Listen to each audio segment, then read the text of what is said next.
Hello and welcome to the Sweaty the Farmer and the Game Design, the place of the one and only black hole. It is not pineapple, it's pomegranate. The one and only black hole pomegranate.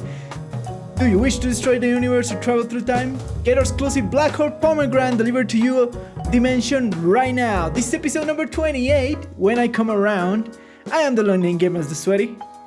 And I am Lucho the Farmer. Thanks for joining us in this episode. This week we feed the belly of the content creation beast. But before that, let's take a look at this week's news. In the docket, we have EVE Online next few months will be filled with aliens and surprises. NBA players are having an official NBA 2K tournament, and people are already playing Final Fantasy VII Remake in Australia. Surprise, surprise. So, the new EVE Online kind of expansion thingy, because I find out that they changed their format. The format in the way they deliver content. Apparently, they used to deliver like yearly a big expansion, right? Yep. And now they kind of do it by quarters, right? So like they are doing like shorter cycles of expansion and content, so they can experiment more and keep what is working and what is not working. Right, so earlier we did the one. It wasn't that long ago. It was like 6 episodes ago. We did the one with the PvP one, right? That they were fixing the spawn rate and the ships and blah blah blah. That's supposed to happen in a quadrant of the EVE Online non-universe, right? And now this new one is happening in another quadrant of the EVE Online universe, and apparently there is a ship, kind of like a mothership of one of the races of EVE Online that is transforming words, and the thematic is that they all the players in EVE Online should unite and to defeat this mothership, which is transforming words in the shape of the I think is they call the Pterograd, the Ravijik. What do they call the race that they're doing it with? Where is it? It was just here.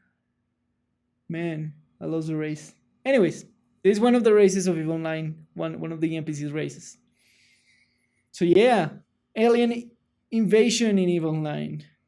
And the thematic is supposed to come from like an unknown quadrant previously, like full of black holes and stuff. What do you think? Okay. I don't know the implications that kind of thing will have in EVE. To be honest.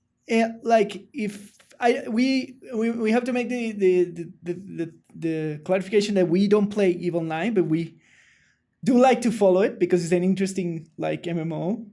Right? It is very interesting. Yeah. But concept. As memory serves me, I don't remember any time that in EVE Online that you have to play against like an invaded NPC faction in this size. Like in this. That's fine. I just wonder what effect is that going to have on the whole economy of the game, which is good question, because the main thing of the because it is supposed to reunite all players against one common enemy, but like the politics and economic balance in EVE Online is kind of his own game. I mean, that's the game. Yeah, exactly. Yeah, there you go. The Triglavians is the race.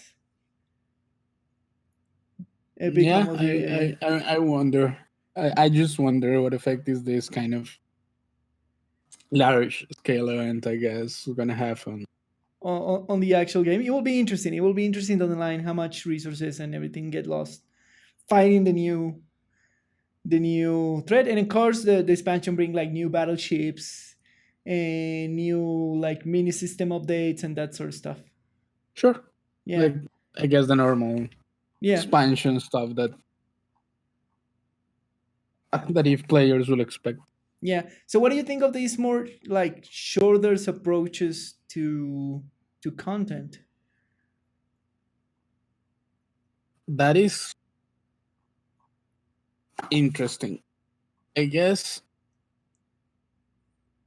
I would like to know what an actual like EVE Online player would think of it. If like they've been playing for a while and they're used to like year-long content turnaround. Yeah. Because I will imagine that the year-long content drops, they would allow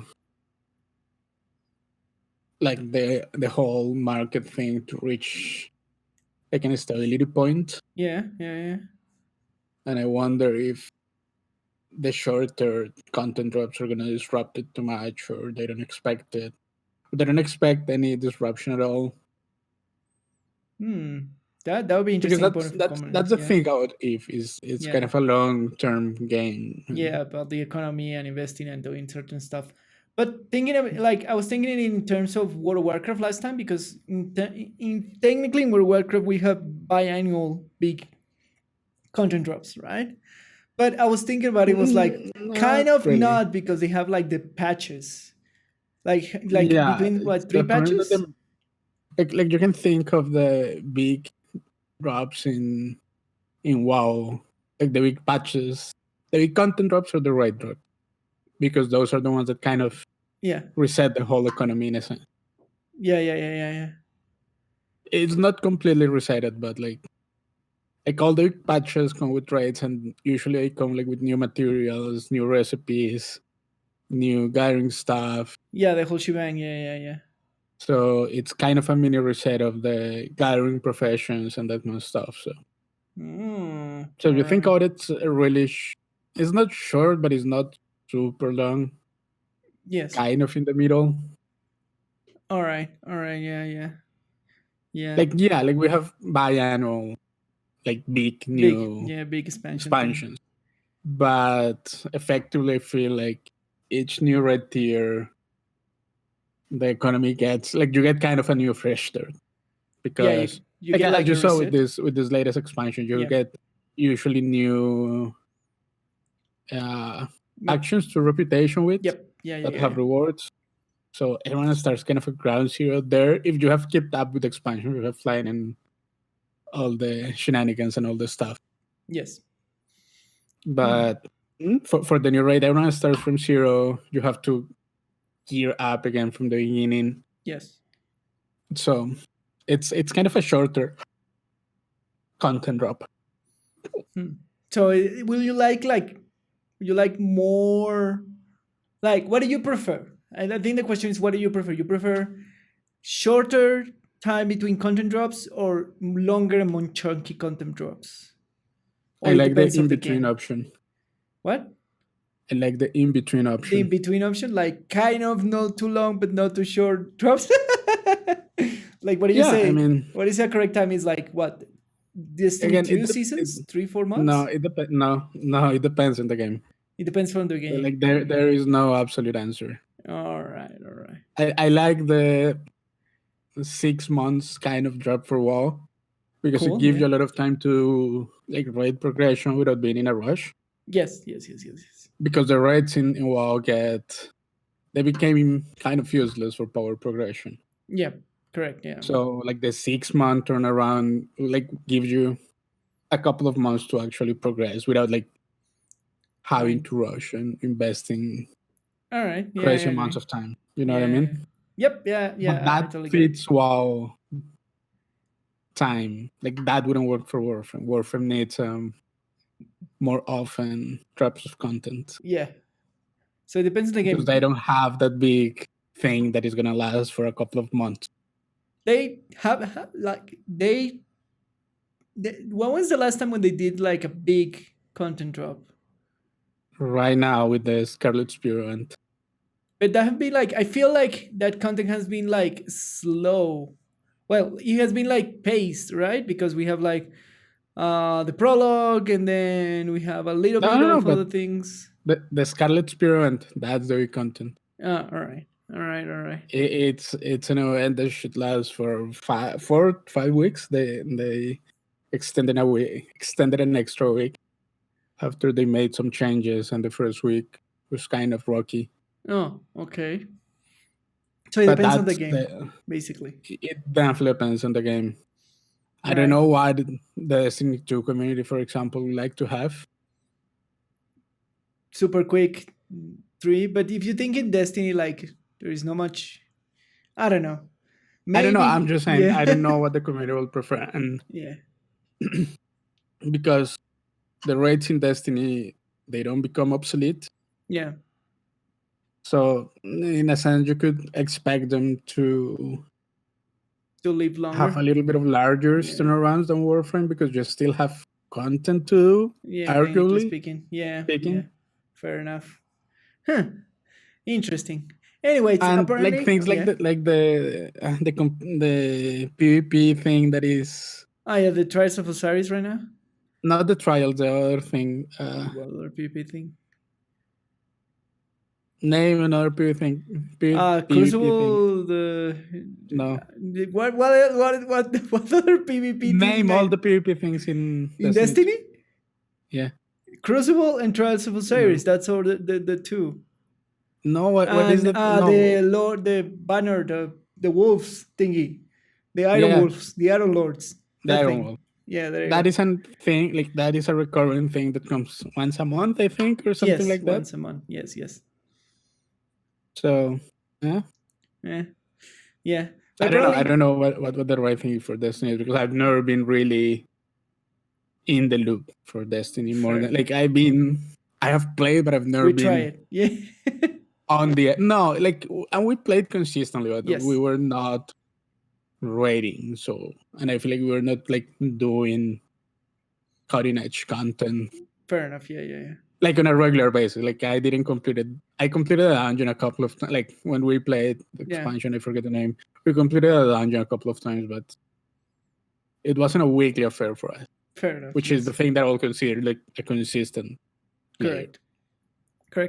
Anyways, they're apparently to be they're by the article they apparently are very happy with this cycle, but because they're saying that they can like correct faster and like leave things that people really like and bring back things that are a little bit more polished that people really like in other expansions or content drops.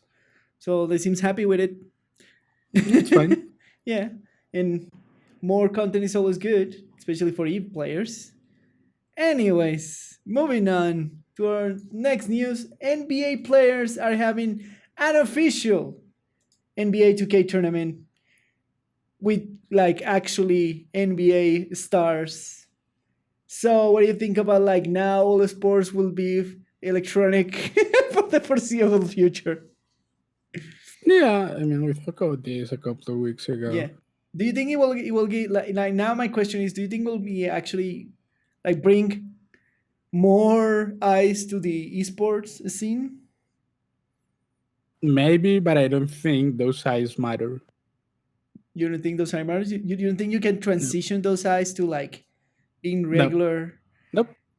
The people who like real sports, I don't feel like they are into regularly following esports. They just seem like different crowds.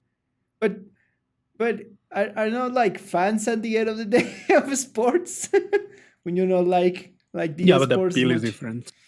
What is the difference between an esport fan and a normal sports fan? I've never been a sports fan. Regular sports have a huge like local affiliation. You mean you root for the team of your city. Okay, I get it. And you are brought up usually you're brought up in a family that cares about that. All right.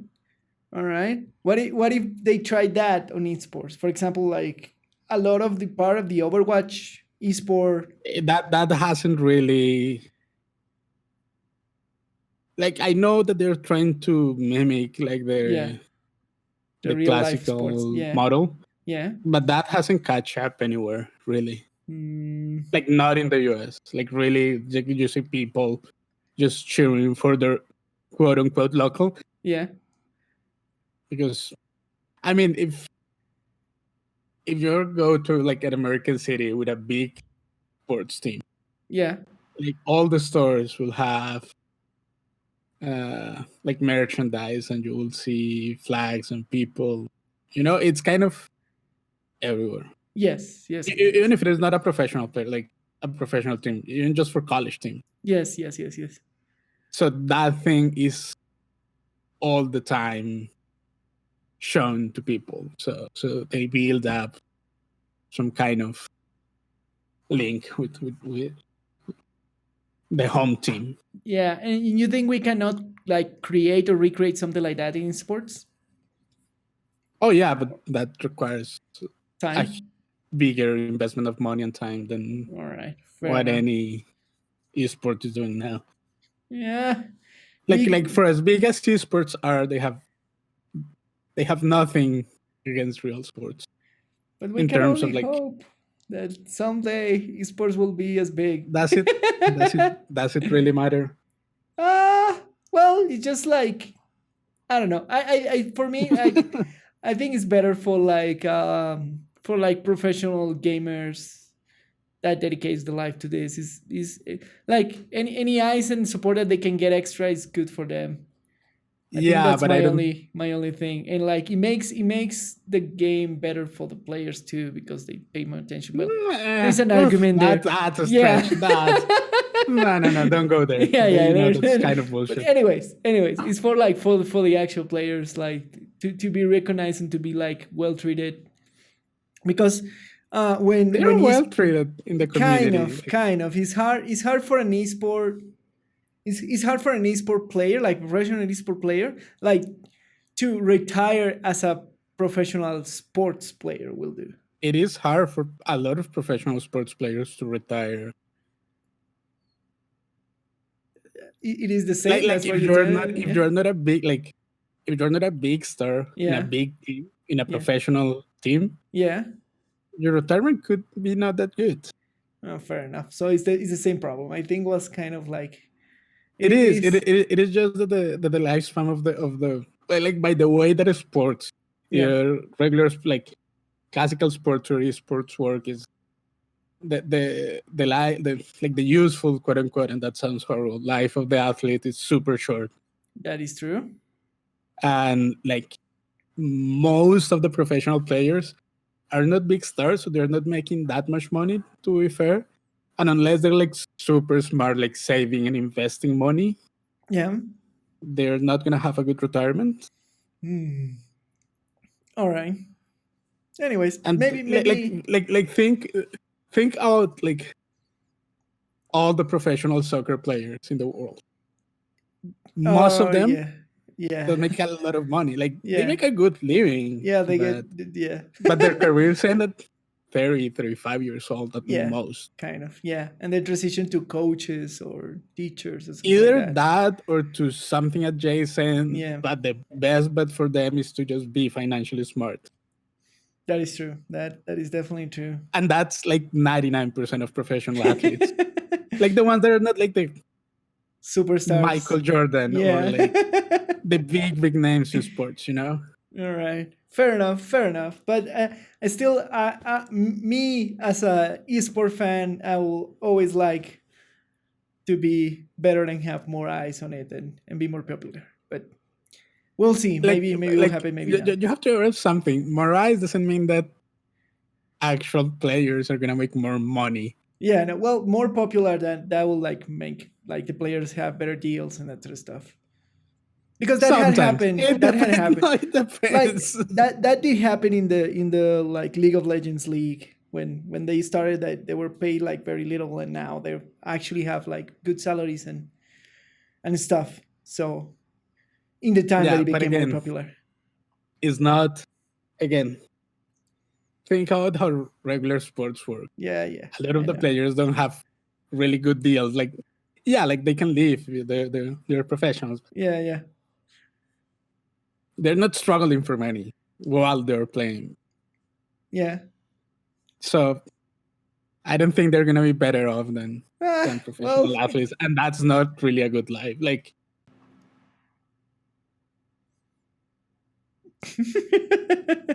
you live out of sponsorships and that. yeah, that is true. That is in part true. But anyways, like it would be nice for the esports scene to be more popular at least so people know what you're talking about. And Maybe I don't see a real benefit for the athlete. I see companies and like managers getting more money. I don't see athletes necessarily getting more money. All right. because that's how these things work. Yeah, we will see and see how all these different tournaments are coming around It's in the interesting. actual It's like. interesting. Yeah, it's interesting to see the effect of the tournament. Anyways, and for our final news of today, people in Australia already played Final Fantasy VII Remake, dude. Wasn't this supposed to launch on April 7th? Correct. It's supposed to launch on April 7th. What happened was because all the launches take so long in Australia because they have like different kind of internet and like policies and that sort of stuff. They decide to send the bill to Australia earlier, so it will sync up with the word launch.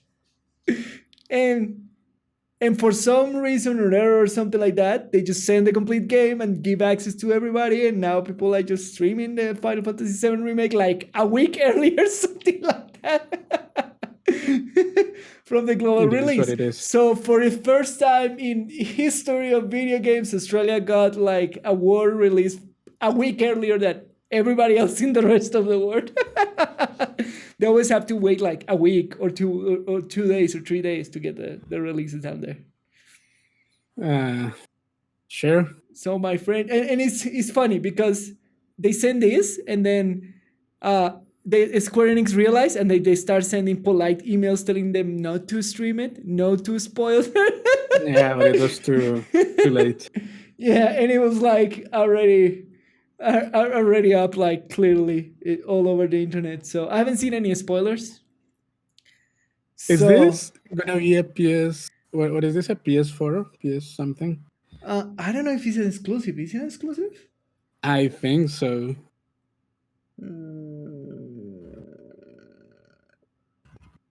So it's April 10th, the release date.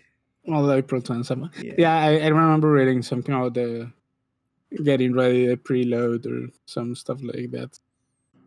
Yeah, I mean, Wikipedia says that it's gonna be PlayStation 4. It doesn't say that exclusive, but all right. I can only find like PlayStation 4. Maybe it's an exclusive. Yeah, it could be. Yeah. Did you own a PlayStation 4? I do not, but I play some PlayStation games throughout the times. Yeah, no, but so you're not gonna be able to play Final Fantasy VII Remake. It looks fun. Hopefully they'll port it to PC at some point. No, that's not happening. No. That's not happening. Why not? Like in the future, all consoles we are gonna have all access to all the games in all consoles. That's the future. No, that's not the future. That is the future, Lucho. The exclusivities are gonna be a thing in the past. No, they are not. They are good. Yes, I said it here. Mark the date. They are not. The Long Name Gamer says that all games are gonna be in the near future, non-exclusive to any consoles or platforms. That's not how money works. It's gonna be like that. Well, I did hear the rumors in GDC various like corners of the internet that they are kind of getting away from exclusives because they finally realized that they're not getting the rest of the money from all the other consoles and platforms.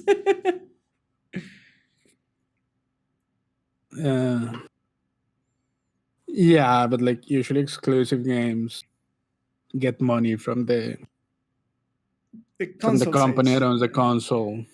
That is supposed to be the thing, but I think at the end of the day that's not that true. Like you end up people end up buying the console more for what the console is. I'm not saying that. I'm saying that the developers get money from the company who owns the console for exclusives. The development process. That is true.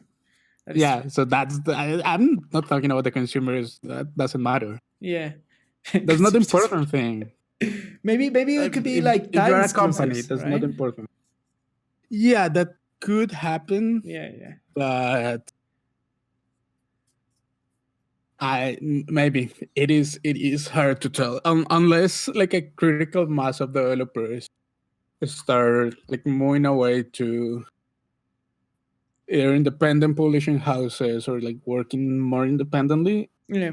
the exclusive thing is not gonna change much. At Well, least not in the AAA market. yeah, fair enough. Well, anyway, congratulations to the Aussies.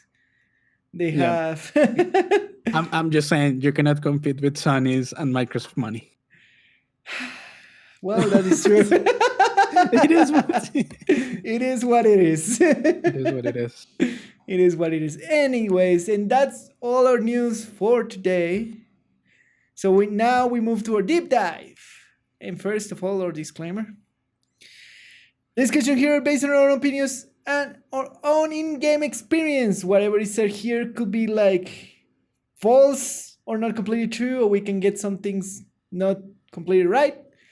So, yeah, you're right to try to correct us in the comments or through direct messages. Of course. Yeah, and say that we're wrong here and there and voice your opinion. We'll be very happy to hear it. Anything else about the disclaimer, Lucho? Nope. No. So, what we have for a deep dive this week, we have 3 themes, which are player toxicity, player toxicity and enforced meta, bending the boundaries between the roles in WoW, World of Warcraft compositions, and locking fundamental mechanics in World of Warcraft. Those are our 3 big themes, right, Lucho? Yeah. All right, so let's start by the player toxicity and enforced meta. So, let's talk about the meta.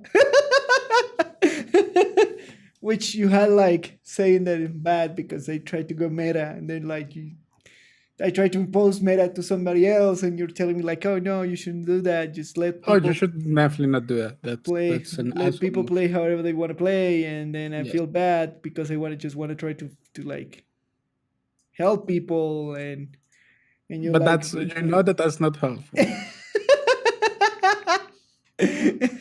So in the Warframe forums, what happened there?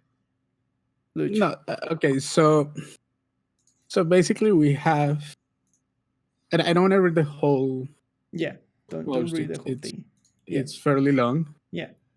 But the gist of it is that right now there is an event running in Warframe. It's called the Scarlet Spear event. And it encompasses 2 types of missions, like a ground mission and a railjack mission. In both of them, the enemies scale in difficulty pretty fast. Yeah. And all both missions revolve around like moving in between places and defending certain objectives. Yeah. So there is this there is like a new meta arise, at least for running the event, that is just selecting a couple of frames that are really good at like defending and CC and maybe 1 or 2 really good DPS frames. Yeah. And basically this person is complaining, or not complaining, it's commenting on the fact that, okay, so to be explicit, that like the perfect meta, or not the perfect, but like the accepted meta for any of these missions is to have a mesa as a DPS. Yeah. For the mobs. For anything, a limbo for defense, maybe a slowa for CC. Or like aside from those 2, they're like a slowa froze, like a slowa, by slow I mean a slow build on Noah. Or like a CC frame, like what you can take a Storm Rhino to CC everything. Yeah, not really. It's not that effective. It's not that effective. Like Rhino is a really good frame, but it's kind of an ace of all trades, master of none. Yeah. Jack of all trades, master of none, yes. Yeah, that's what I mean. Jack of all trades, master of none. Yeah. I mean, not that much. It's like a really good defensive frame, but his strong suit is definitely not pure CC. Correct, yeah. So there is like this kind of enforced meta kind of thing, and these players complain like he likes to play Wukong, which is a really good Yeah, it's frame, fine. quite survival Yeah. on its own. To be fair, it's one of the best frames for like solo runs. Mm-hmm. And he was saying that apparently he's been getting a lot of toxicity when running in public groups, like saying, "Oh, like why are you running Wukong?" And him trying to explain, and then people saying like, "Yeah, just Don't buy it. just being toxic to him." Yeah. The whole Wukong thing. Yeah. So I think in the yeah. you ran the end with me, and I told you I did what you do, and I told you what to do. Correct. And I But didn't mind. I knew that you were playing a frame that you like. Yes. So I knew that was not going to be a big problem with you. At Yeah, least. yeah. But what do you think of and like to explain why the meta is important in this case is like the event is time gated. It has these like 3-hour window rotations. Yes. And in those 3 hours you have to complete a certain amount of like it's a co-op effort where a huge group of players has to complete a certain amount of objectives. Yes. So what do you think? What is your Well, look,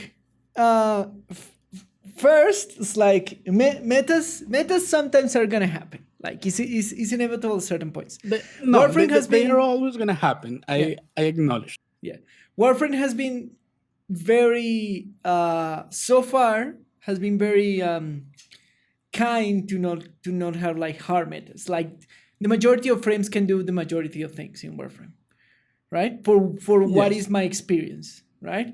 But of course there is a efficient way to do certain things in Warframe, and that creates a quote unquote meta in the other activities. But like generally it's not that bad because you can carry people in that efficiency thing and like can like get out of the mission and blah blah blah.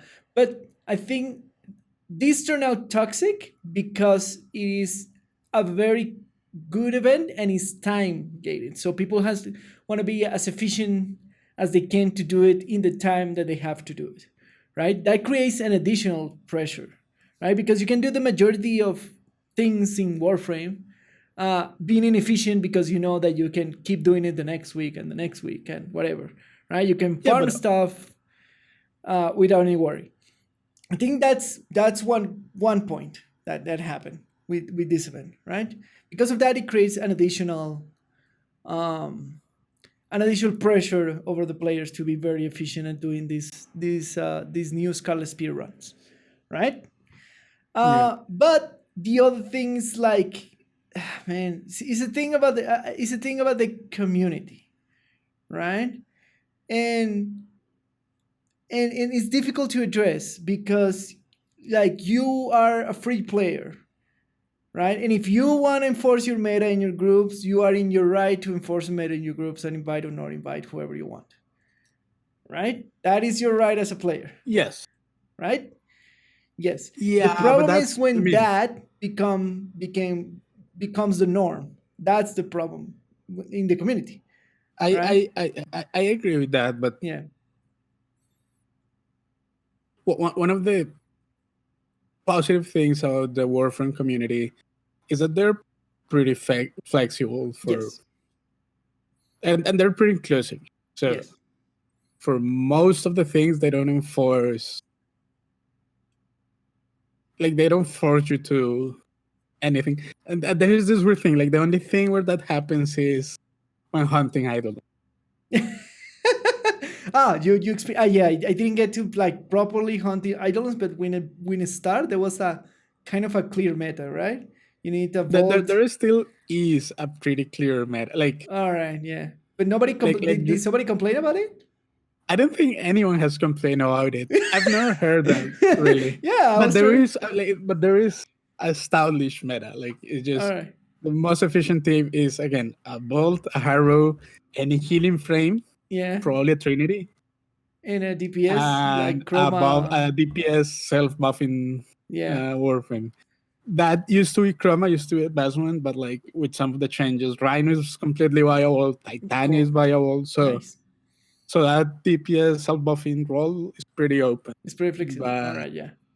But you need those defined roles. So basically, bolt is useful just because it like the shield when shooting, like anything that does extra damage to the shield is useful, and bolt is the easiest one. Yeah. And the healing one is just required to keep one of the mechanics alive. Yeah, through one of the mechanics, yeah, keep you alive. But I have never heard that people complain about it. And if you go to recruiting chat, yeah, and like you see people like hosting how do we call it, 4x3 or 5x3 hunts or things like that, and they basically say, okay, who's gonna take what frame, and it's even like people ask for even more specific things, like for having specific nodes on a specific focus schools unlocked. All right, okay. Yeah, to that or point. having a specific combinations of amps. Okay. And nobody complained. I have never heard complaints really. But think about it again. The Islands wasn't a time thing.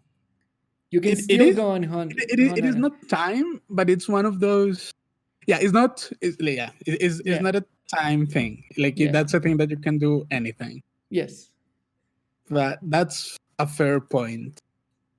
But the rewards are the same. Like the only reason to really hunt Eidolons is to get arcanes. Yeah. Which are the most important rewards on the Scarlet Sphere end right now. Yeah, but I think it's like it's because of that pressure of like time, and like it's efficient to do it this way instead of going hunt Eidolons. It is, but like you can like buy, you can target certain things that you actually want instead of like getting into the randomness of the Eidolon kills, right? That creates extra little pressures all around the system, right? But I insist, like, I remember when we started playing Warframe, I was like, oh, you should, like, we gotta do, now I realize that I was a fool. But back then I remember like, oh, so we gotta do this activity, and we're gonna farm this thing. And until like, Lucho, you should like bring a Trinity, and then I will DPS, and you're like, no need. And then we do something different and it still worked, right? Yeah. Because the system was flexible enough. So, but I did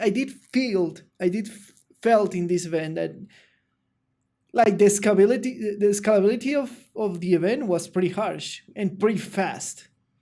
It is, yeah. Like the missions scale pretty fast. Yeah. It becomes hard quite quickly, to be fair. Yeah. And in that sense, I see why people would care about having a meta squad just to be able to do the thing. Yeah. Yeah, I've never seen like activity that scales that fast in Warframe. No, definitely not. Which I like it. Like it's really good. Interesting to. Yeah, it's make it like very, very challenging, very cool, which is cool in Warframe. Yeah. So it's. So the question is like, it is a problem of bleeding edge content, like it is a problem that is pressuring the community to be better, or something like that. I think the problem is that people want the rewards now. Yes, everything that now. is a problem. And yes. Like if the event was running for 1 week, I'll get it. Like, yeah, I don't give a shit about what you want. Yes, you're gonna play the most efficient thing because we have a couple of days. Yeah, correct. The event is running for 5 weeks. Do you think it will pass? It will pass this meta thing? No, I mean, it's hard to tell. Yeah, that's the thing. Right? I don't think so. Yeah, and I don't think so, like, because the enemies get so hard that you need something. And I insist, it's not a thing that you can run all the time because we have to wait between events, right? Yeah, basically, I don't know, like, I don't like doing it. There is this bug, like, so you enter one of the flotillas in the 3-hour window. Yeah. You participate, you rank up your points, and then you have to either help the flotilla finish or just go out and do something else. Yeah. When the event launch, like if you change flotillas and you start it again, like you will lose all the progress from the first flotilla. All Did they fix So it's not. that bug? I don't think it's a bug. I think it's intentional that they don't want you to. They don't want players to like jumping around from flotilla to flotilla. All right. Yeah. Because it just. I mean, you see a problem with that. Yeah. Like yeah, a lot of instances would not complete the the event never. the run. Yeah. Will never complete it ever. That makes it another point of pressure. Like you have these windows and then you have to wait between windows to do the thing. So you want to do it but very like I've run it a bunch, and I mean, full disclaimer, I usually run it with Noah because I just like Noah. yeah. He loves Noah. She's my favorite friend. and like she's pretty meta all the time. So Yeah. like Noah's never a bad pick Yeah. in Correct. any situation in Warframe. To be fair, That is, I will say yes. no, she's not. She's been amazing since I've been playing. So yeah. so I've never run into any real toxicity, not against me nor against any. Like I've run missions with Excaliburs, Yeah. which are the least meta thing for this event. Correct. They just don't dish out as much DPS as other. Can you shoot? Can you hit the orb with the sword? With the skull orb? sword? Oh, yes. Oh, The well, problem is maybe that you that cannot could apply a work. status effect to Of course not. to a Yeah. Contrix. Yeah. But the best DPS Excalibur build is It's the pure Chromatic status? Blade one, Yeah, the chromatic pure which status. is a Yeah, pure that's true. status Yeah. build. Well, oh well.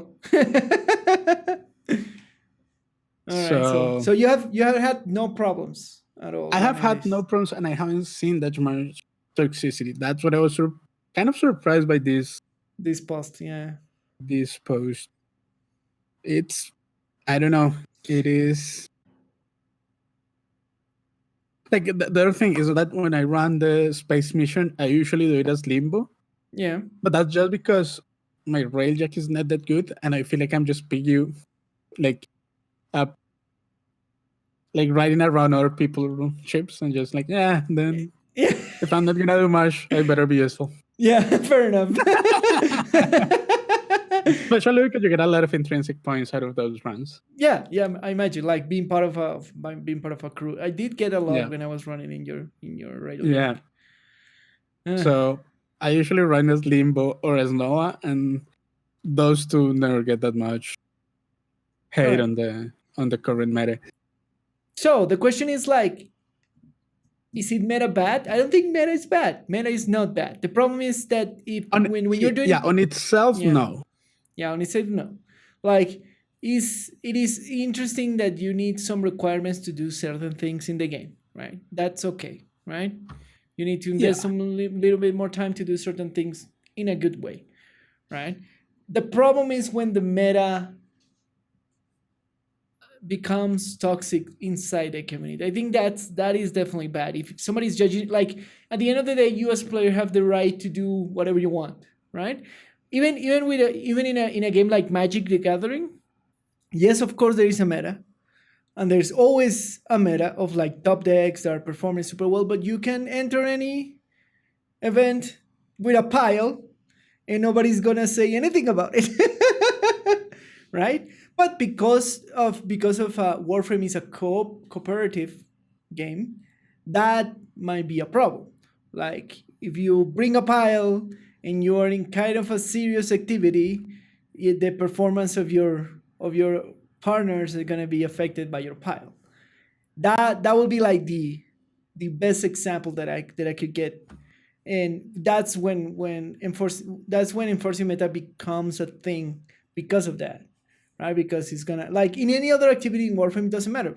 Like it actually does not matter what you bring to it, right? As long as we survive. Like we have taken a relatively new player to like very high level activities, and we have carried him away with no problem. Not even carrying him. Like we took him to like a couple of Contrix runs. Yeah, and it was fine. And he was fine. He was fine. Like right? none of remember, none of us were doing top DPS. That is correct. We're Yes, all kind of doing the same DPS, and we're all like doing CC and and stuff. more Yeah. like utility kind of stuff. So it's Yes. fine.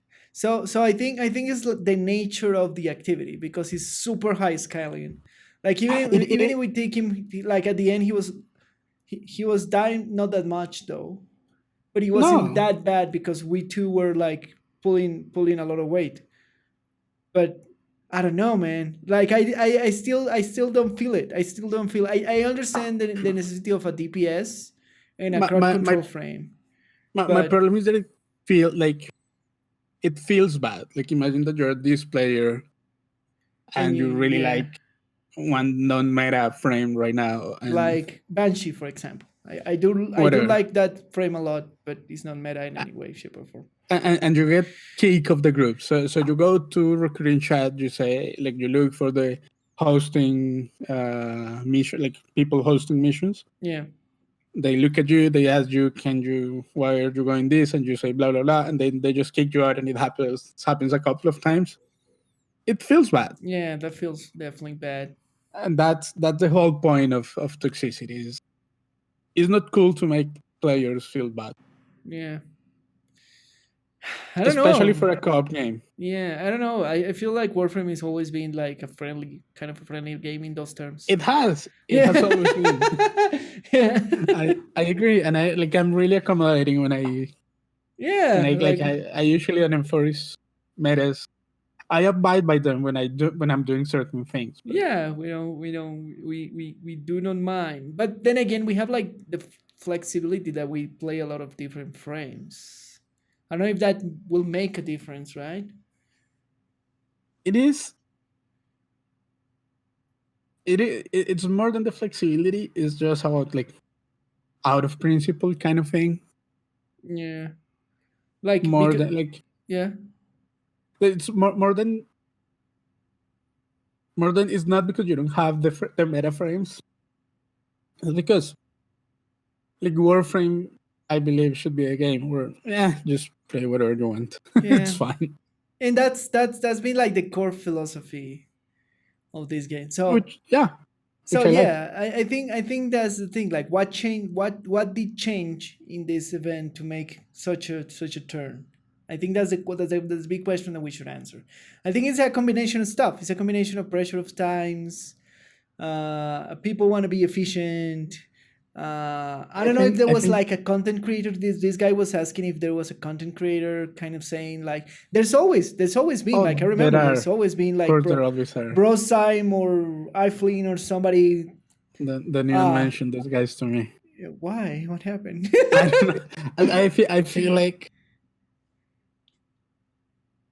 I feel like they have a warped perception of what Warframe really is. I, I don't care.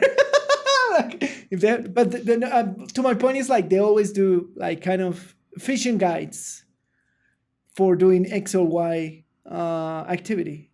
But Fair. like, and there always been like that. There's always been like a fishing guide. Like, if you want to do this, then the best thing to take is X, Y, C, and you should take this weapon for X, Y, C reason, blah blah.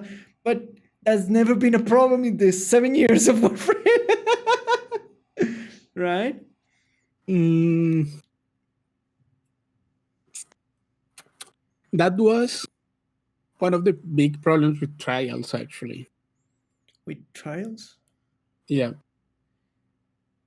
I don't remember. Remember the Warframe raid? Ah, It was called trials. yes. That was one of the big problems. It was that first it took a lot of time to put a group together, Yeah. and by the nature of the activity, it required like specific combinations of frames, Yes. and people didn't like it because of that. Like, and that made that activity was played not that much, But and it ended up yeah. being retired from the game. Yeah. Maybe is that I don't know. I feel like it's a thing about like bleeding edge activities, like hardest content activities, right?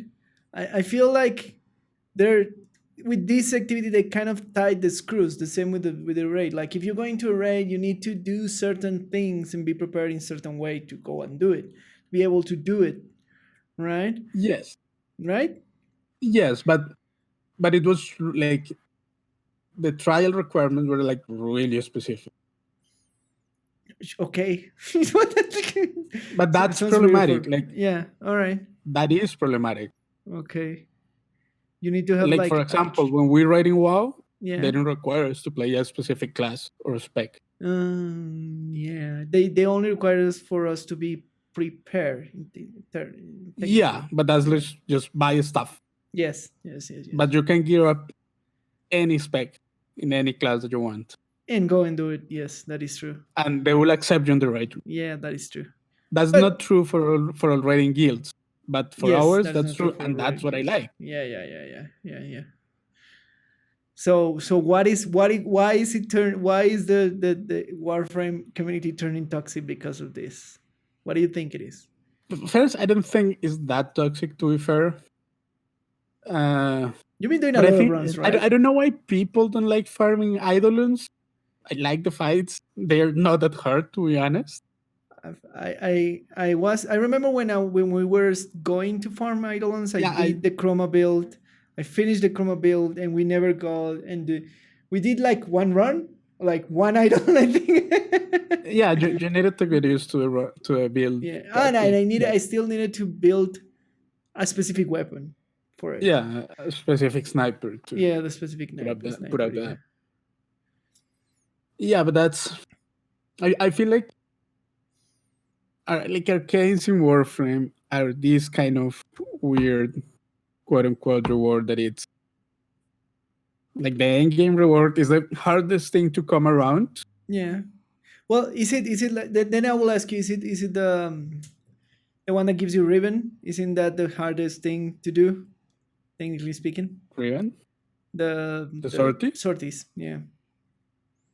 That's Um, kind of like the first like high end content that you get access it in the is the game. first, but it's definitely not the hardest. That is true. Uh, no, like definitely eidolons are one of the hardest things to do in the All game. right. Yeah. But I feel like it's just people want the arcanes, and Well, yeah, correct. they are not that easy to come by, but they shouldn't be, and they don't offer that much advantage, to be fair. Correct. But people still want them, and they seem designed as like the opportunity to get To this farm it limited super reward. efficiently. Yeah, to farm them like to get them super efficiently. But again, it's a disconnection. I feel Yeah. sorry, like it's a disconnection between the mentality of the player All right. and the intention of the game developers with the thing that you're able to farm. Because I don't see arcanes as a necessary thing. So you don't need arcanes for any build. No, you actually do not. Like They are convenient, and like there are some weapons, like there are some specific builds and some weapons that will benefit a lot from certain arcanes. yeah. But it's like super niche. It's like if you want to use this weapon or if you want to use this specific build, you need an arcane. Is But there any like a couple. Warframe build that is absolutely necessary to have an arcane? Not really necessary. There are just a couple of weapons, especially like melee weapons, All right, fair enough. So it's a weapon thing. that just niche that they just need like the extra damage proc from their arcane to be like endgame quote unquote bio. Yeah. But yeah, so I feel like people don't like or they seem, I don't know if intimidated is the right word, but like yeah, maybe intimidated from farming eidolons. Yeah. So they don't have access to arcanes.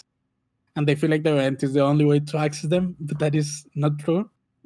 Well, if how like the question then will be how many of the whole player base are able to go and do Eidolon runs? I mean, in principle, as you know, like when you completed the War Within, Yes, correct. you have access to Yes. hunting. No. But what I mean is like if we have the data of how many people have have completed gone like Eidolon a fight? proper Eidolon like That's a good run. question. Yeah, there you go. That could give us the thing, like the reason why. If this is like only 10% of the whole community has completed actual island runs, then we have a problem. Right? Yeah, that's true. But idle fights are not that hard. Like, No, they're not. They just require like what, coordination and knowing what you're supposed to do. and even when they require coordination, like you still can go to Konsu during night, Yeah. and he will offer like 2 missions. One just to hunt the first The Eidolon, first, yeah. and another one to hunt the group of 3. Yeah, and they used And you not to can go. exist, right? Sorry? They used not to exist. I remember that when Yeah, they come no, out. they add him, and they're kind of the LFR thing. Yeah. And if you're like an early player who feels kind of intimidated, like you can just go there. There's usually someone who's just like chill running one mission of those and can explain to you like in What were you game supposed to do? Yeah. what are yeah. Hmm.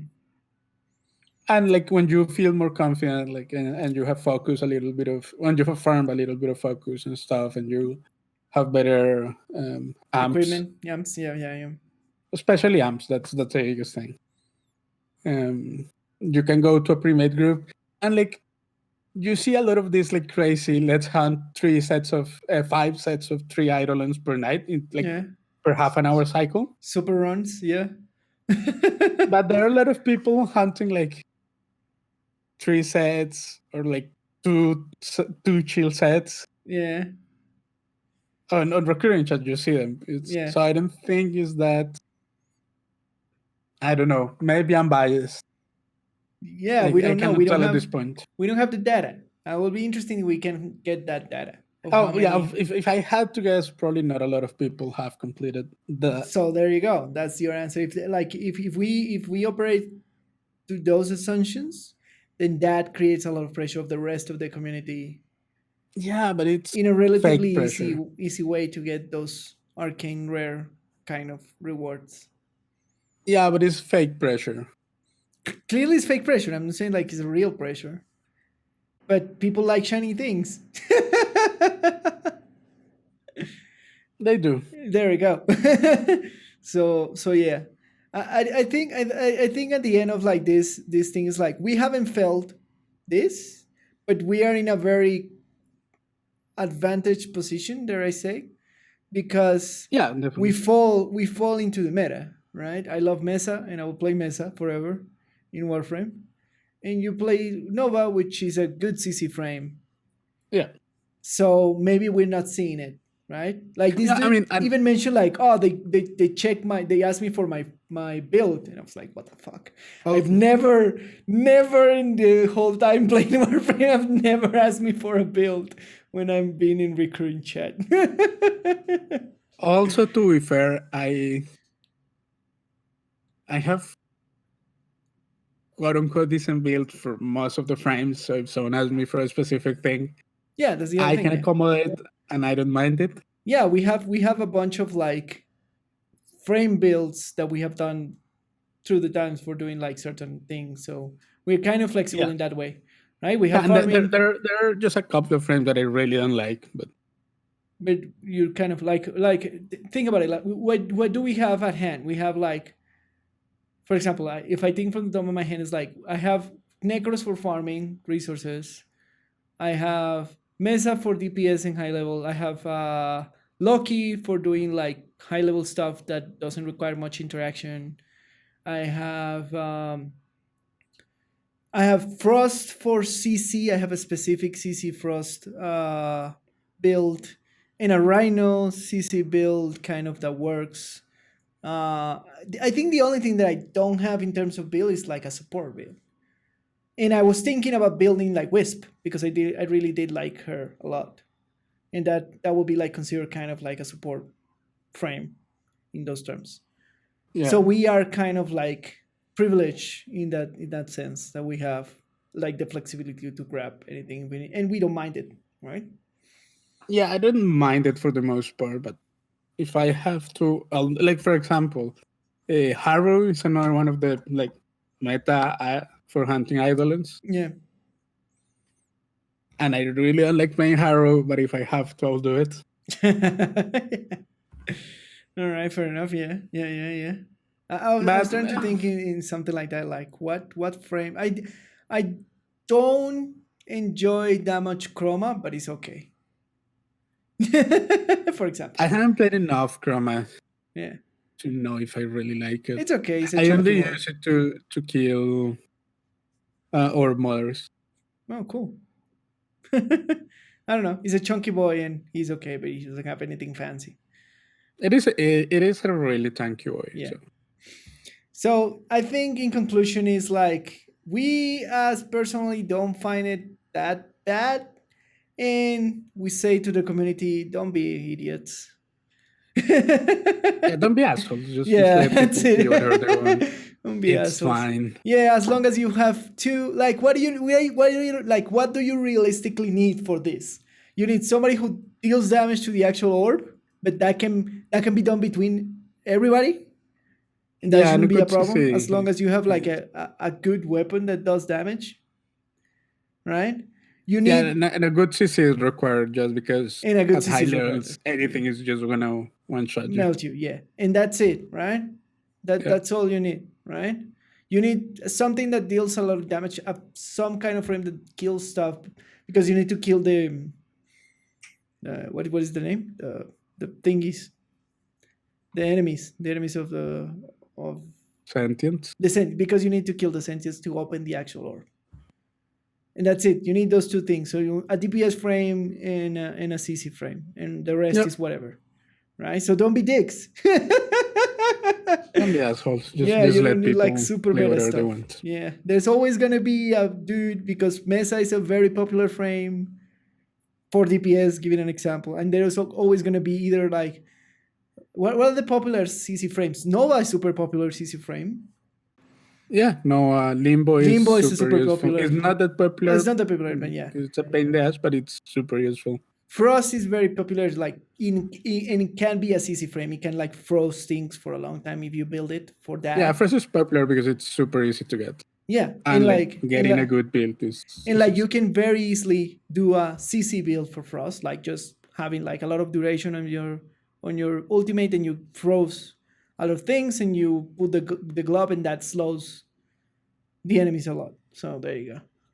So don't be assholes. That's it. Yep.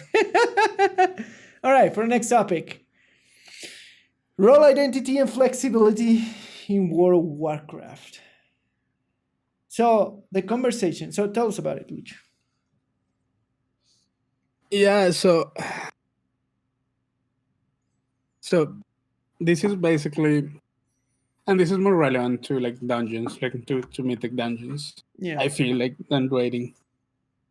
It's someone, I don't know if maybe complaining, but like it's basically complaining that the best healers for Mythic Plus runs in WoW are the healers that can ditch a lot of DPS.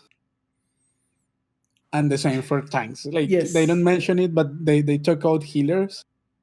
But for tanks it's also kind of true. The best Mythic Plus tanks are just the tank that can put out the highest DPS. Correct. Amongst tanks. Yeah. So this person is basically asking, is that the right thing to have in the game? Like, because healers should focus on healing, not on DPSing, and tanks should focus on tanking, not really DPSing. Because, I mean, like for a dungeon run, you have 3 DPS. And yes, you don't need 5. So what do, and yeah, like you see again, it's kind of a meta kind of. It's a question about like meta and stuff. Like the most popular healers are druids because they can put good damage. The same for tanks, like bear druids can put a lot of damage out. For these these priests have fallen out of grace, kind of, Yeah, because on they the healing don't deal side. damage. They do, yeah, they don't, but they really don't. Yeah, they don't, but they actually do not. They're great healers, but Yeah, Pali's used to really good healers, yeah, but they nerf their best essence for healing, and they're yeah. really good because they could put a lot of damage as well. Yes, yeah. So with your experience in Mythic, All right, uh, all right, all right. what do you think? So there is like, I feel like Mythic Plus dungeoneering in World of Warcraft is like this very curious like thing. So I was thinking about this and I was like, yeah, that is true. Like they usually like ask for tanks. When I was doing my tank specifically for Mythic Plus, all the recommendations were like, do not gear him for resistance, gear him for DPS, Yep. right? So that's why I was like really doubtful to take him to a raid because I know that I'm not that tanky. Oh Right? no, and yeah, the raid requirements for like the best healers and best tanks for raiding And I was are thinking a like, completely different yeah, meta than completely. for Mythic dungeons. Absolutely. So, and I was thinking, like, all right, so that's the thing, is because the activity requires you something else. Like, raids are kind of, yes, they're time gated because you have the enrage mechanic at the end, right? If I'm not wrong. Like, if Yeah, you not don't all kill of a the boss. bosses have an enraged timer, Yeah. but yeah. And technically the dungeons are time gated, like an activity that you're under a timer to do, which Yeah. requires certain efficiency to do. You want big DPS, but you want every single part of the chicken to do DPS because you can go faster with it. That's the argument, right? And then the complaint is like maybe that's breaking player fantasy, right? Or what players thinks of what a class or role should do. What that is true. I'll say this, like leaving aside the fantasy, because that's, I don't think that many people are complaining of the fantasy of the thing. More of a why It, you choose the role. That's what I'm referring to. mm, yeah, fair enough, but like, do you see, in my experience, like a good tank, at least in dungeons, Yeah. is the ones who know how much to pull for the DPS that he has. Correct. Yeah. And where That to is a good pull tank. and yeah He knows where to pull the mobs, yeah when to pull the mobs. He knows what mobs need to be focused, and he yeah marks. So for me, a good tank is not like a top DPS tank. It's more like a knowledge tank, and you see the difference. Like of course yeah you see the like difference. you have run dungeons with our raid leader. Yes. He knows the dungeons really well. Yes, absolutely. He knows what mobs need to be focused. He knows where to pull them. Yeah. So that's the kind of knowledge that I do appreciate a lot, because that makes a dungeon run that much. Like Yeah. just and sometimes you run, like when we've been running with Bobs, like you see these tanks like just pulling crazy or pulling to Too many places or on the yeah. maps that are kind of uncomfortable for like Yeah. certain DPS. Yeah. And those are bad runs and they feel bad. Yes. And it has, like, for me, that has nothing to do with how much DPS are the tanks themselves putting out. Yeah. So I don't know. I like my experience is just the tanks that know the best the dungeons and especially the kind of DPS that they have behind. Yeah. And like the specific mechanics for each Mythic Plus week. Yeah. Those are the good tanks that I say, yeah, you're a good tank. I don't care about how much DPS you pull out. I do agree with that too. But like if you see all the meta analysis, they tend all to lean to Like The beyond the role that they tend to lead to like have more the DPS. problem is that the meta-analysis doesn't apply to it. Usually doesn't apply unless you're pushing 15 plus keys. Correct. Yeah. Correct. That was my next And I point. Yeah. think most people are Are not not pulling pushing. 15 plus keys. It's really crazy. When we got there, it's like, okay, yeah, this is actually something else. Yeah, but if you're pulling, if you're pushing a plus 15, plus 17, plus 20 key, Yeah. sure, you need every drop of DPS. Yeah. But that doesn't apply for most. That is true. That does not apply for most And people. then you see this.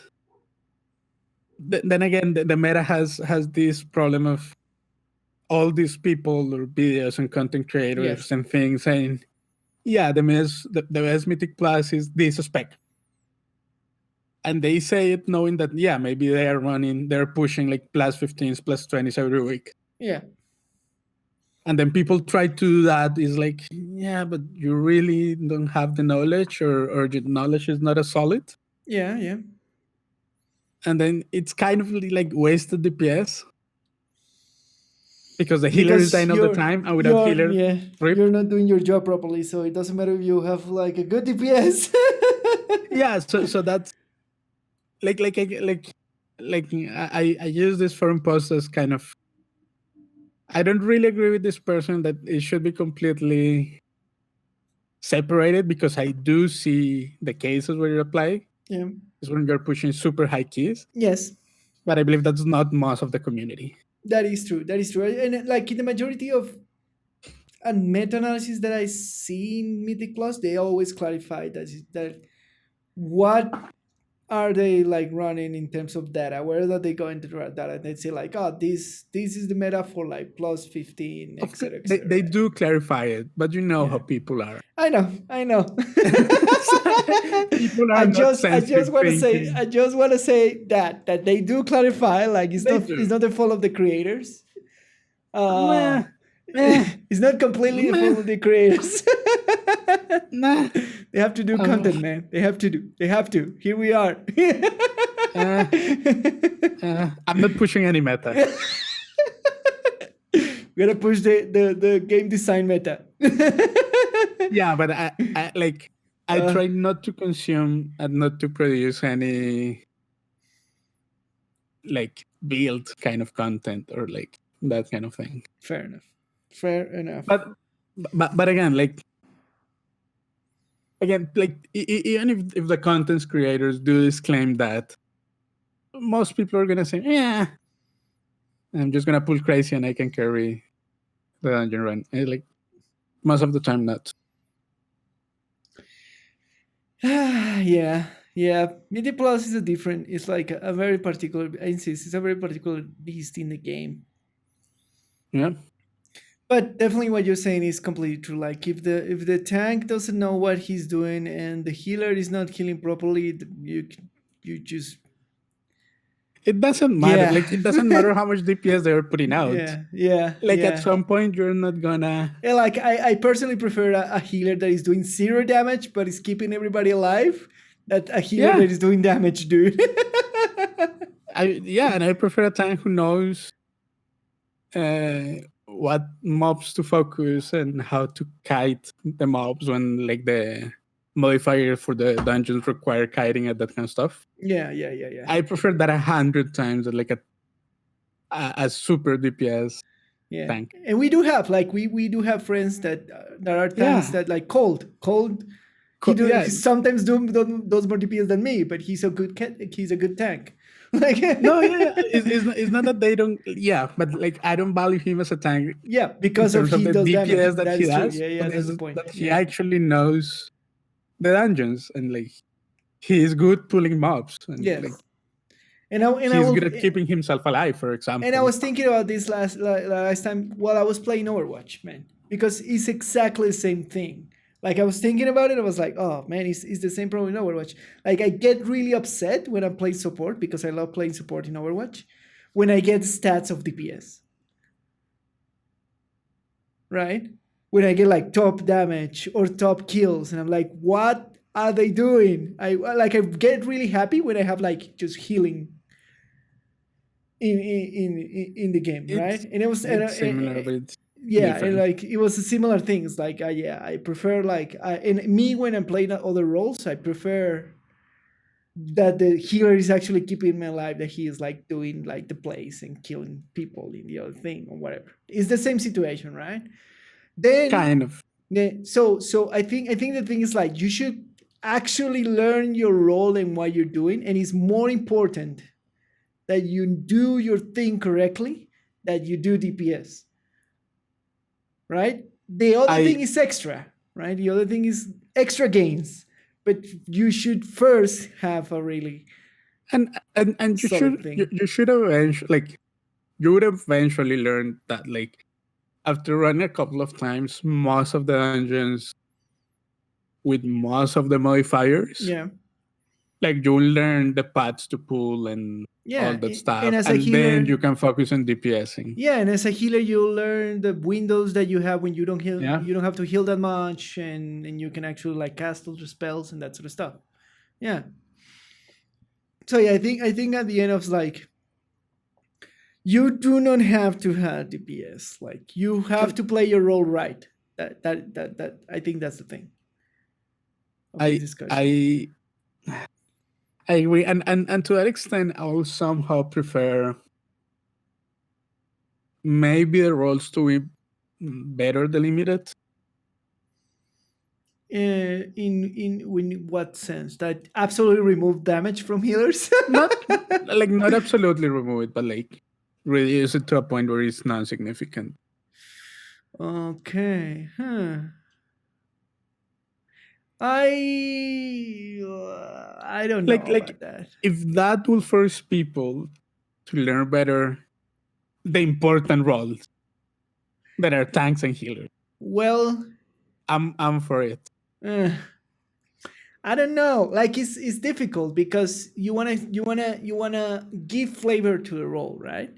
So you wanna have healers Sure.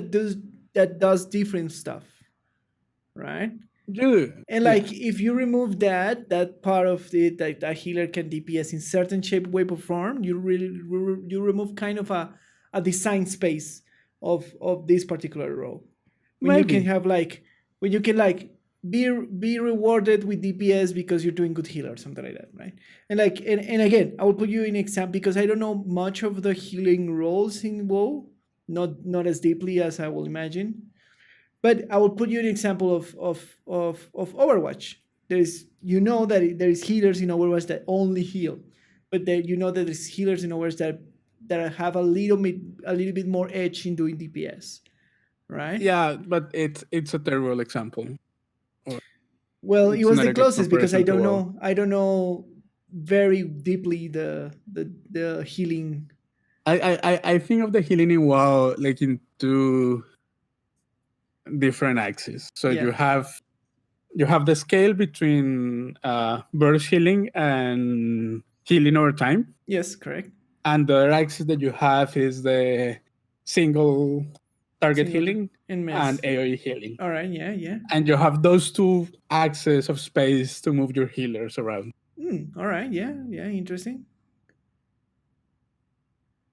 But you do have like buffing damage, like buffers healers, right? Yeah. You have that falls into utility of the healer. Yeah. But as pure healing, it moves in between those two axes. All right. Well, And for certain situations, maybe AoE HUDs are better, maybe AoE burst is better, or any of their combinations and everything in between. wouldn't that remove the capacity of the healers to quest by themselves? If you remove all the damage from the actual class? I mean, up to some extent, but I It's don't not. think healers are going around killing stuff in healing spec. Okay. It was a question. There are no classes with pure healing spec. There are no classes that only have a healing No. spec. Oh. Priests have Shadow Priests as a DPS. Oh, okay. spec. Okay. All right. And all the other ones have at least one DPS spec. So you can pack into DPS for like world questing or like running around killing stuff. Yeah. And you know that you can change the loot that you get. Yeah, I know. Yeah, I know. So All right. Maybe it could be the answer to actually remove all DPS from it, but then all the difficulties will be like kind of. it's not Will that maybe it's not affect about the removing it all, activities? but like Yeah. making it less relevant for the world. Fair enough. Fair enough. Yeah. Okay. Yeah. At least for healing, I feel like those two axes of burst versus healing over time and an AoE versus single target are more important. All right. Okay. I think the conclusion of all this is like you should learn your role first before worrying if you're doing enough DPS. And I blame the content creators. And Lucho blames the content creators for reasons. Not for reasons, because that's the content that, like, if you go out to YouTube and you see the guides, Yeah, that's what of they course. will tell you. Yeah. I know. It's not I know. me blaming them out of nowhere. Yeah. Is that you must operate on the assumption that people are as lazy as possible and that of they course. pay the least amount of attention as possible. Of course. So no matter how much disclaimer you put, people are going to say, So I need to do DPS as a tank. That's what they think. Or I need to do DPS as a healer. That's what they think. Yeah, because like you have these 20-30 minute long videos explaining the things, and the takeout is, or the top DPS, like healing classes are the ones that put the most DPS. Yes. So they think that they should focus on that instead of like proper healing. Yeah.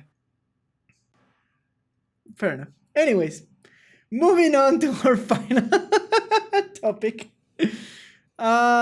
Locking fundamental mechanics. And they're talking about something that is relevant to me. that I complain. That I complain since I started playing, that I find kind of ridiculous, but I kind of understand what it exists. But it shouldn't be an achievement. It should be like an end of quest or something like that. Not like level up 500. But anyways, explain, Lucho. Explain. The Pathfinder achievement that unlocks flying on the most recent zones of an expansion. So to unlock Pathfinder, you basically have to complete basically a main story quest, and you have to earn max reputation with pretty much every faction relevant to you. And then after that, you get to fly. All right, I do. All right, how do we approach this? Do you agree with the person that is saying that is bullshit, basically?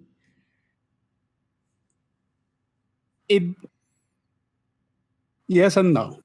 All right. The problem is that the Pathfinder achievement is really inconvenient for people who come to an expansion later on. Yeah. So if a new expansion launches, it's going to have a new Pathfinder, or that's been the case at least for the last 3 expansions. Yeah. And if you're begin playing, you're going to be grounded for a while, but like everyone is grounded, so everything is kind of in the plane, like on a playing field. And if you play constantly, you're going to unlock the flying mechanic in a couple of weeks, maybe a month or 2 or something like that. Yes, that's correct. And like the reputation thing, like the story quest thing, if you're playing the expansion, you're gonna eventually unlock the story. The reputation is the real grind, but usually reputations have rewards that you want to unlock anyway, so you will go for them. Yeah. The problem is that if you come to the middle of expansion, there are gonna be these. Oh, sorry. quote unquote legacy reputations that are kind of on the first half of the expansion that are maybe not that relevant to you right now, Yes. that you still need to unlock that you still need to max out in order to unlock flying. So, my So proposition to fix this. I don't think it's a problem. Just to be clear. Well, the things like these scenarios kind of ridiculous. Like I already did all the quests, main questing, the majority of the main questing. I did finish the main questing, and now I did like all the content from the last patch, and I'm actively raiding, and I don't have flying in a big zone of the world. Yeah, in like the two, in the four major areas of the game. Yeah. Like of the expansion. Sorry.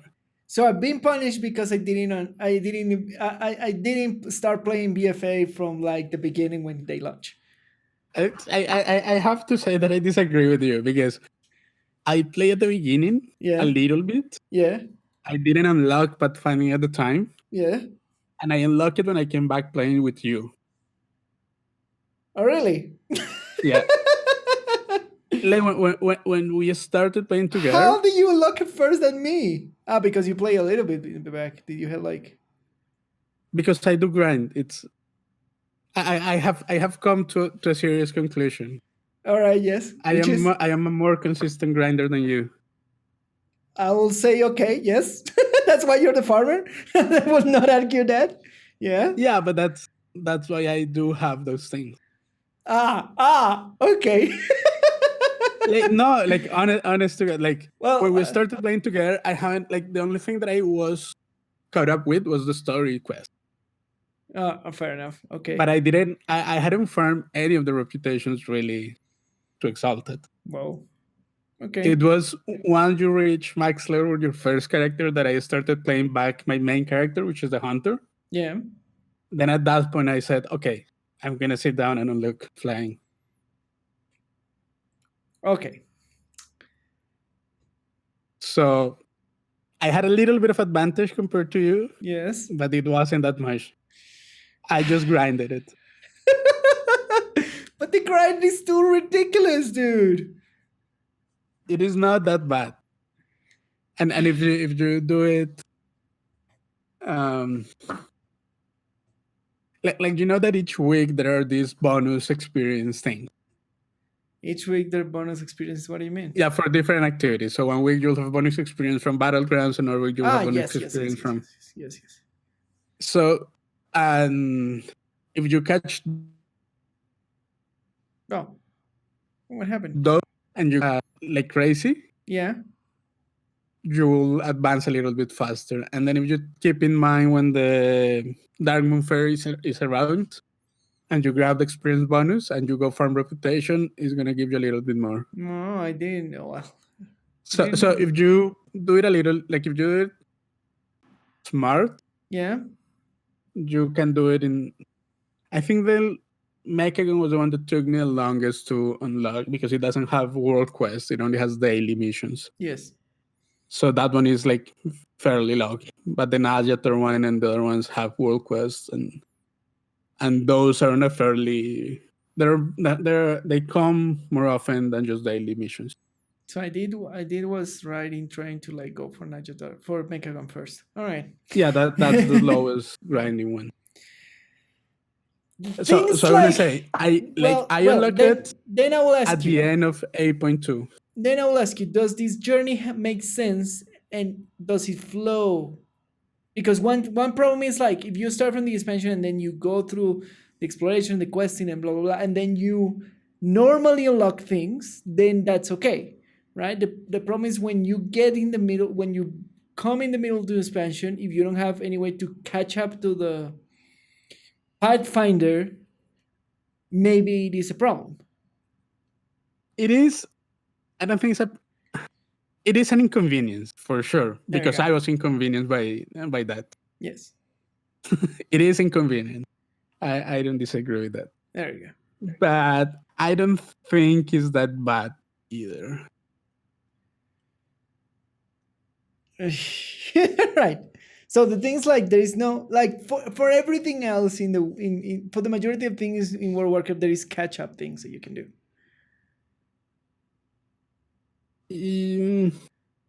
Yeah, Yes. not for reputations at all. Sure. Yes. And Pathfinder is tied to that. And I don't mind that Yeah. the reputations are not like that you should take time on like for me the reputation system makes sense, right? Because it's what you have been done in the world, right? But the problem that Pathfinder is tied to that makes it so difficult for anybody to catch up, like to make a catch up for Pathfinder to be quick, especially when the content is old. Yes, it does. I agree. Right? I think agree. that's the main Farming problem. World Quest in Cool Tiran and the other island, it is useless. Yeah, and if you wanted Pathfinder, it's time consuming and it's boring to do. It's not that boring. Well, it's I not that actually boring, but like it's time consuming and it's inconvenient because you cannot do it that fast. You actually have to walk or ride to X or fly in the griffins and super inconvenient. And it's like it takes more time than it should, right? The content is nice, yes, but shouldn't take me an eternity. But it's also the same with the Tortolan thingy. if Like you I don't know when I will get the Tortolan reputation. Tortola is super easy to get. Well, I guess. Because those world quests are the ones that give the most reputation per world quest. Nice. Anyway, But so yeah. no, but the point is, think of this sort of thing. Like, think of all the people who just unlock Pathfinder without any catch up. If you eventually give some people catching up mechanics for that, it feels bad. Why? It feels bad for them. Because they did the work.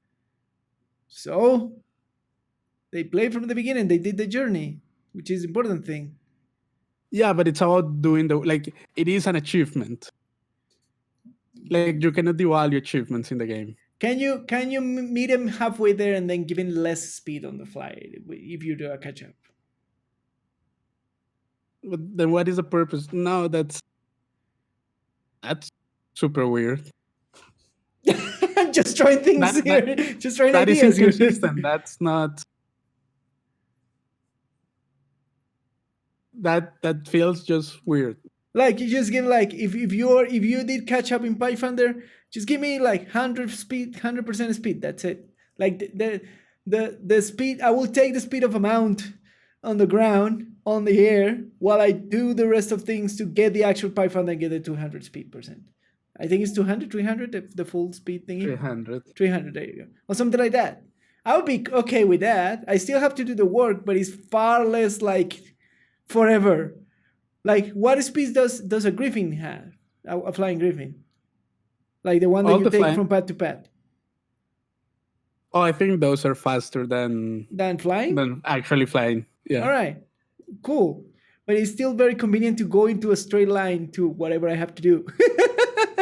Even if it's like half of the speed, right? Yeah, but it devalues the time of the people who put up the time. Because it's going to take you the same amount of time yes, that it took all the people. Yes, but you are at half of the speed. But it devalues the... No, because if you did it, you are at full speed.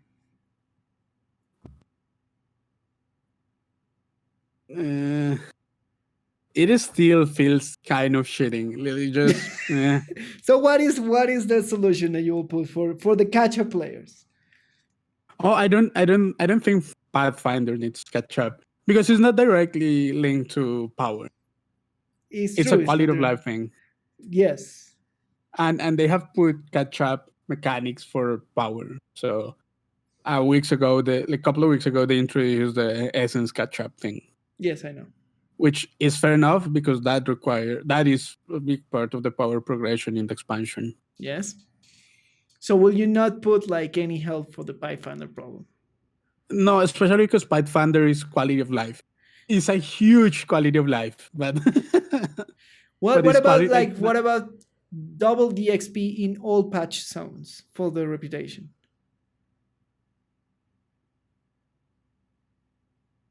Like once the next patch is out, I could be okay with that. there we go. Maybe not double, but like extra 50%. Something like that. Anything Yeah. that makes it not like a huge grind, while the content is not relevant, right? But that is the kind of the point that it is an achievement. An achievement is made to show that you put up the work, Yes. and like changing the speed at what you can get an But achievement. like, it's horrible to have an achievement to a quality of life system. No, because it's quality. That's the whole. It's quality. Do you of have life. any other example where a quality of life system is attached to an achievement or to a high grindy progression thing? You know the mount that you can get, like the road mount that I have.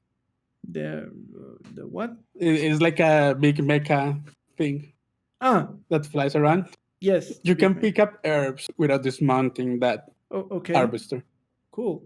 That is a quality of life. Yes. And you can get it once you unlock 300 toys, which is an achievement. And that is quality of life. But it's such a small quality of life. Like flying is huge, dude.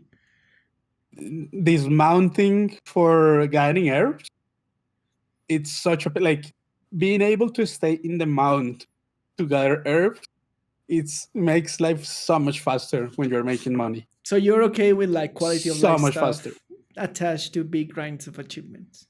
You know what? There is a special mount. Like, you know that you cannot use mounts between level 1 and 20 right now, or 1 and 60. You don't have like the car that you can buy? That motorcycle? Yeah. You cannot buy it. It's given to you once you purchase a certain amount of heirlooms.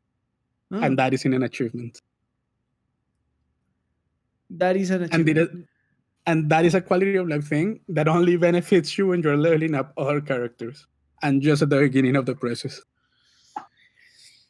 So what do you think just about for the this? first 20 levels? So what does it bother you from this then? Oh no, it doesn't bother me that much. All right. But I know, like, I'm kind of okay with actually just being locked behind Pathfinder. But I know that is important to you right now. Why? I want to fly, Lucho. Why don't they let me? Why? It will feel really good when you unlock it.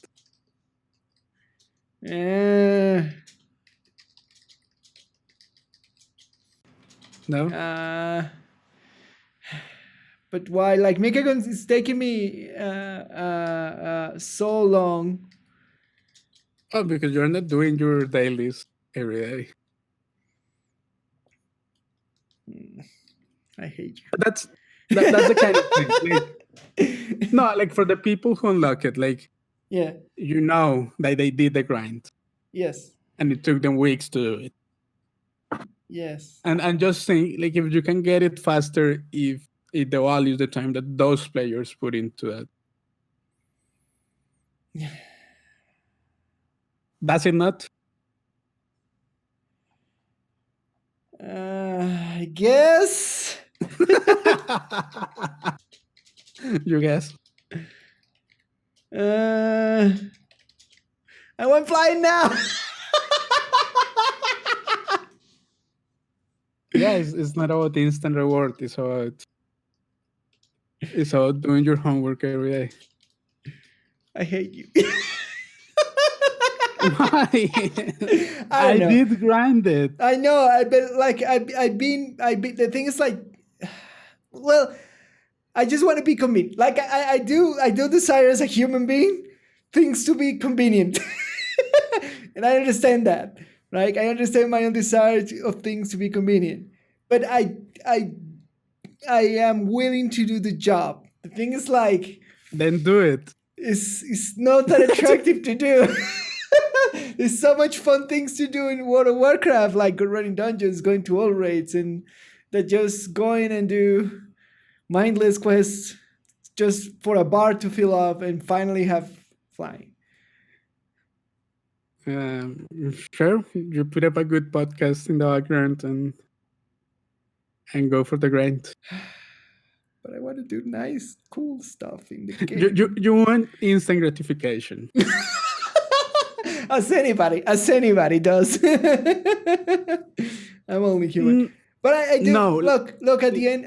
Outside of me complaining about it, and that I do understand why, and I do appreciate to an extent the point that is that is attached to an achievement. And like I find it, like the thing that I don't like about the dude is like that he's complaining that he has to do it every time an expansion starts, right? Yeah, it's once every 2 years. Yeah, and I'm like, dude, that is part of the journey, right? That is part of the exploration. It's like, for me, I see it as a very ingrained exploration system in World of Warcraft. When you explore by walking, because if you fly all the time, you miss stuff. You miss the details, you miss the atmosphere. So I understand it at the beginning. My fight is like, now that I did see the sights and I find it pretty, I don't want to do it anymore. I just want to fly. No, but where do I somehow agree with this person? Yeah. Is that, for example, I didn't play Warlords or Legion, so I don't have Pathfinder for those zones. Oh my god, those zones doesn't have Pathfinder? Yeah. Wow. What? Yeah, and I haven't done barely anything because I just barely level up through that those is zones. That is insanity. The fact that like at the end of okay. Yeah. But like I see people who can fly and I think, damn, they put up the time to get it. Either now or when the expansion was relevant, it doesn't matter. Like it's like I can appreciate it, So what you're telling me, that's the whole point of an achievement, that it should, like, once you earn it, is like, yeah, feel good about it. So what you tell me is like, if we want to go and see the rates from what? Oh, we have to walk, yeah. Which I have done. Like, it's not. Oh, that you bad, have walk, like actually going, like. Yeah. It's not that bad. It's not that inconvenient. You're saying that it's not that bad. I won't complain anymore. But like I get it. I don't have those Pathfinder achievements. All right. Then and I am like, will I grind them? Probably not, because at this point I'm just waiting for Shadowlands to see what's gonna happen with the leveling system. Yeah. But I see the people who can fly their zones, and I think #respect. Fair enough. And that's the whole point of an achievement, if we are being honest. All right, let's close this out. So, final statement, Lucho, from this. Stop complaining. Just go grind the thing.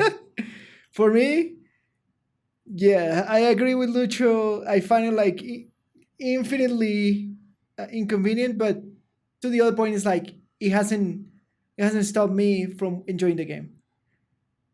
That's true. Yeah, so there you go. Yes, it's an inconvenience, but not everything in life should be handed to you in a silver platter. Yep. That's the whole point of an achievement. Yeah. All right. And that's our deep dive for today. I hope you enjoyed it.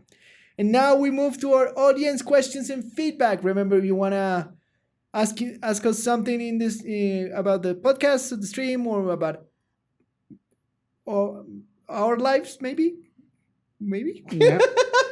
You can write us to the Sweaty the Farmer and the game the Sweaty the Farmer and the game design email, Twitter accounts, or personal Twitter accounts. You can pass by my stream and ask me questions for the podcast about what we talked last podcast. It can be like an old podcast or a new podcast. We don't mind. We will answer the questions. There is no wrong questions, just people who doesn't ask them, I think, is the same. So feel free to send us however you like your burning questions about the podcast and themes that we discuss here, and we will do our best to answer them. All right? Yep. So, the first question of today is, if you were to speedrun a game, what will it be? What would it be? Yeah. Speedrun a game. Yes. And have in mind that this requires like intense hours in the game, learning the glitches and everything that you can choose your category. You can choose like 100% or like any percentage, for example. I will give you that. Oof, interesting.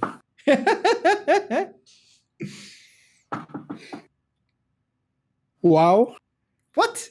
All right. the like all like completing the storylines in all the songs. Wow, with completing storylines in all the zones. Like main questing? Yeah. Main questing in WoW in all the zones through all the expansions? Yeah. Jesus. I wonder how long would that take? A lot. Like yeah, but like but there is this like interesting problem of what songs to do, in which order to the quest, in which order do the paths. Yeah. And like which quiz select at which point, because you know that you're gonna get back. Yes. There is like a whole optimization problem behind. Correct. That I find interesting. All right. Will you use flying or not? As you go unlocking it, like take a fresh character with just no, yeah, from with fresh. no, yeah, like a fresh account. All right. Yeah. And just go, and whatever you can get. 100% of all main quests through all the World of Warcraft just game. the quest. Yeah. All right, just the main quest. All right. That would be really interesting. Is there any side quest that you need to do to unlock main quests? Because some main quests have like prerogatives, like do a battleground or do this activity or do this other activity. Yeah. Oof. That sounds crazy, man. It will be a speed run that will take a while. Yes. A hot second. All right. What will I speed run? It's a difficult question. What game will I be able to like? I will say like I will take this and like take it.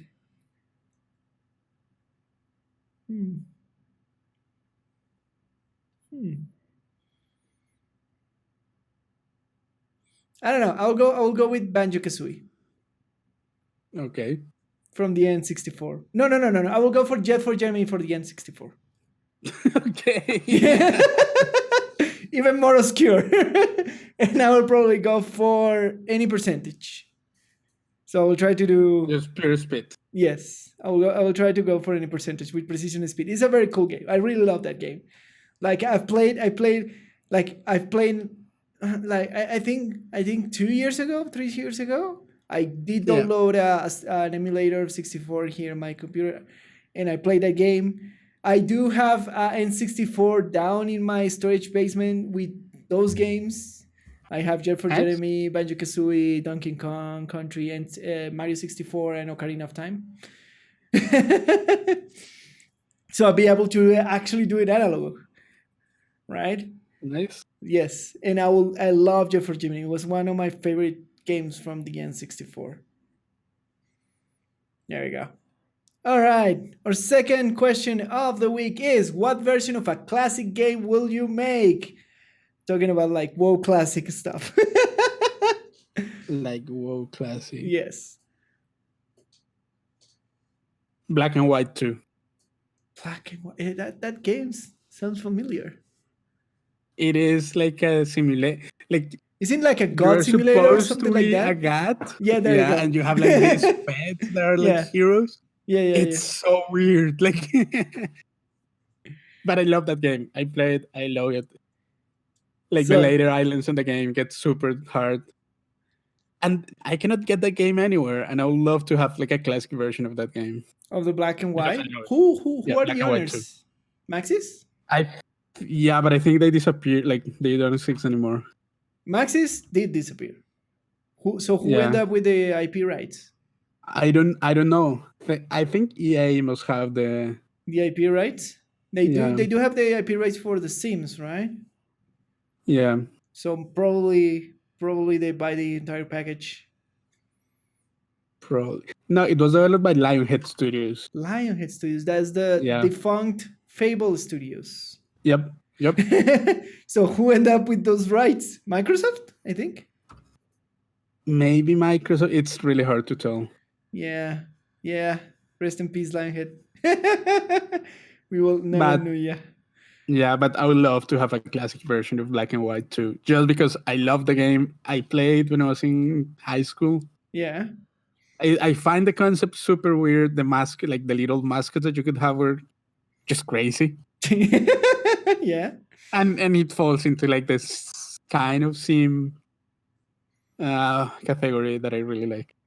Cool. It had like this morality system, like you know how on all the simulators you have like NPCs that give you advice. Yes. Like you will have like a little choy angel and a little choy demon. Yes, I see. So, I remember this. Yes, it's crazy. I think that game had a lot of personality. The control scheme was super funky and broken. Yes. But the game had personality. I like that. That is cool. What version of a classic game will I make? Oh man. That is like, I've played so many games. Yeah. No. Wait. Yes.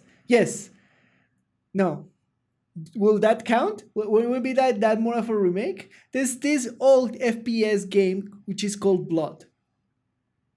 And it was, I have no idea. It came out around the Doom era, Quake era. Right? And it was great because you were a demon, you were a cursed dude who ended up in like this medieval hunting a demon that betray you, and you have like a pitchfork, and it was a Doom perspective kind of thing, and like you exploded people, and it was super gory, super like a splatterhouse kind of thing with an amazing atmosphere. It was fantastic. And I will probably either do a remaster of that or bring it back as a classic with new systems. Yeah. Really you know which game would I like? What? Which one? Hellgate London. Hellgate London. That's a great game. Yes. It's a great game. It is. It was again like super broken and like funky. Yes. But I remember having a lot of fun playing it. Yes. So yeah, a classic of that. Yeah, but Blood, it was a great FPS. And it's super obscure. It's super weird. Yeah, I've never heard of that game. Yeah, there you go. It is a super obscure but super cool game. It is. The history of the games, man. Yeah. All right. That's it. That is it for this week's episode. That's all. Once again, thanks for tuning into The Sweaty and the Farmer and the Game Design. My name is Lucho, and you can find me on Twitter at LuisGPolanco. And I am the Long Name Gamer. You can find me on Twitter at the Long Name Gamer, and on Twitch on twitch.tv/LongNameGamerTV, where I stream Mondays, Tuesdays, Thursdays, and Fridays. Don't forget to share, like, subscribe, download the episode if you hear it, leave a like, 5-star rating, positive thoughts, blessings, or whatever you're doing, whatever platform you are hearing us from, to give us support. Leave your comments too. I received some comments in the past podcast that we did on YouTube. It was so nice. So please tell everybody that you're listening to this podcast. It is amazing, and we're great, and we made you laugh and everything else. And don't forget that you're listening to The Sweaty the Farmer and the Game Design. See you next time. Bye. Bye.